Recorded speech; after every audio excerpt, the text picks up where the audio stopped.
In today's lesson, I'm going to show you how spin changes the path of the cue ball and the object ball and how to adjust your aim when using spin. I already introduced that topic in my video where I was analyzing a match between two pro players, but since that was very fast, we are going to talk about it in more detail. So let's start. I will explain everything that you have to know in this lesson, in order to understand how the cue ball and the object ball react and how you have to adjust your aim. You have to know about deflection, cut-induced throw, spin-induced throw and the ghost ball principle. If you want to have a more detailed explanation for each topic, I will give you the link to the separate lessons in the video description. Before we start, we have to make one thing clear that is very important: the difference between aiming point and contact point. The contact point is where the cue ball actually hits on the object ball. The aiming point is the point that you're aiming to. Those points are the same if you add no spin to the cue ball. But if you add spin, the cue ball deflects, and the contact point and the aiming point are two different things now. To make things as easy as possible at the beginning, we use the following situation on the table. First, we are going to use no spin on the cue ball. By using the ghost ball principle, we know that the cue ball has to hit here in order to send the one ball towards the corner pocket. Now we decide to use maximum right and English on the cue ball. But left or right English causes the cue ball to deflect. In this case, to the left, because hitting the right part of the cue ball will push the cue ball to the left. How much the cue ball deflects depends of course on how much spin you add. More spin means more deflection, but also how hard you hit the ball. A harder hit means more deflection. So in this case, we have to adjust our aim and aim more towards the right. Now everything should be fine. We used maximum right in English, adjusted our aim for deflection, and now hit the right part of the one ball again. No, it's not fine yet, because there is a thing called spin-induced throw. A pool ball is not a perfectly round object. Let's imagine that if we zoom very closely in, a cue ball looks something like this. Of course, it's not a gear shape, but that makes the principle very clear. So when the balls collide and the cue ball has spin on it, the spin of the cue ball will push the object ball just a little bit towards the opposite direction. Left spin means that the object ball will be thrown to the right, and right spin will push the object ball to the left. And how much again depends on how hard we hit the ball. A soft hit will produce more spin-induced throw than a hard hit, because a softer hit means that the cue ball spin has just more time to grab on the object ball. Going back to our example situation, so if we hit this contact point here, the object ball will be thrown to the left. So we not only have to adjust our aiming point, we also have to adjust our contact point on the object ball because of spin-induced throw. Okay, that was a lot of information so far, so let's summarize it real quick. If you use English, you have to adjust your aiming point because of deflection. And you also have to adjust your contact point because of spin-induced throw. How much depends mostly on how much spin you add, and another big factor is speed. If you hit very hard, you have to adjust more for deflection and not that much for spin-induced throw. If you hit very soft, you have to adjust more for spin-induced throw and less for deflection. So far we only had a straight-in shot, but now let's make it more complex and use this situation. We are starting with no spin on the cue ball again.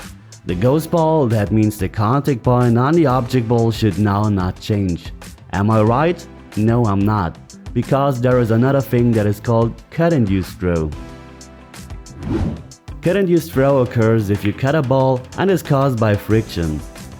If two balls collide, they won't separate immediately. The cue ball will push the object ball just for a very short time towards the direction that you're shooting to.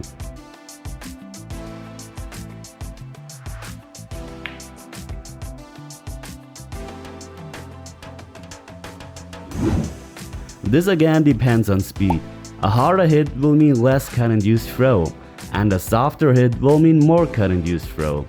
And also the cutting angle is very important. The biggest cut-induced throw effect is around 30 degrees. So even when we're adding no spin at all, we have to adjust our contact point when cutting a ball. In our situation, we have to hit winner because the cue ball will push the object ball towards this direction. Now let's use spin on the cue ball. And this will make clear why inside spin is much harder to judge than outside spin. Let's start with inside spin. That means left hand English. And don't forget, the cue ball deflects to the right now, so first we are going to fix our aiming point.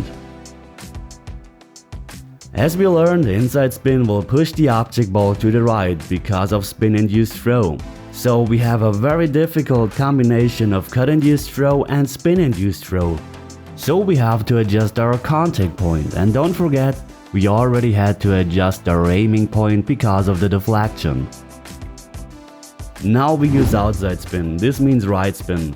And this will also explain why many players and even snooker players like to use a touch of outside spin on cut shots. The cut-induced throw will push the object ball towards the right, but outside spin will push the object ball to the left. So outside spin will compensate the cut-induced throw, and therefore the contact point won't change anymore. You can hit the same point that you also hit when you have a straight-in shot. Of course, if you add too much or too less outside spin, one force will be stronger, the cut-induced throw or the spin-induced throw. Now let's have a look again at the video that I mentioned in the beginning. Here I was showing how the path of the cue ball changes with spin and how you have to adjust your contact point. If you use outside English, the spin-induced throw will compensate the cut-induced throw. If you use inside English, the spin-induced throw will support the cut-induced throw, and you have to adjust your contact point. And one thing, if the contact point on the object ball changes, of course the cue ball will take a slightly different path because it has to hit somewhere else on the object ball and therefore will hit somewhere else on the rail.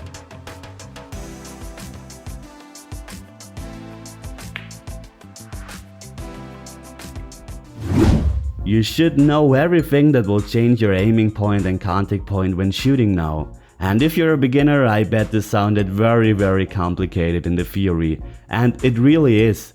But don't be worried. When I started to learn pool, I didn't know about any of this, and I still managed to adjust my aiming automatically because of the experience I made during practice. So it's nice to know all that stuff from this lesson, and it can definitely help you to learn how to play those shots faster. But only knowing this won't help. You have to go to the table and just practice.